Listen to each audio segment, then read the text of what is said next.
জয়গুরু, সবাই কেমন আছো? আশা করি সবাই ভালো আছো। আজকে আমি বানাচ্ছি পনিরের তরকারি। তেলটা এখানে আমার গরম হয়ে গেছে, এর মধ্যে পনিরগুলো ছেড়ে দেবো। এখানে লবণ হলুদ দিয়ে আমি পনিরটাকে ভেজে নেব। পনিরটা আমার এখানে ভাজা হয়ে গেছে, এটাকে আমি তুলে নেব, নিয়ে ঠান্ডা জলে দেব,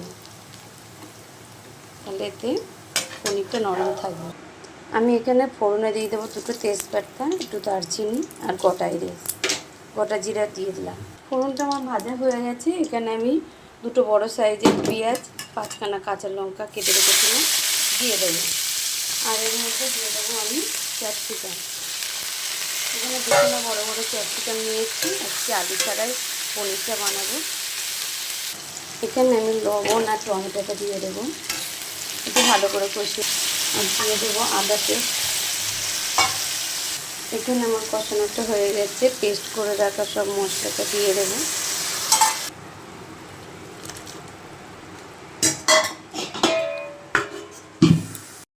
তরকারিটা আমার এখানে কমপ্লিট হয়ে গেছে। সবাই ভালো থাকবে, সুস্থ থাকবে। দেখা হবে পরের ভিডিও।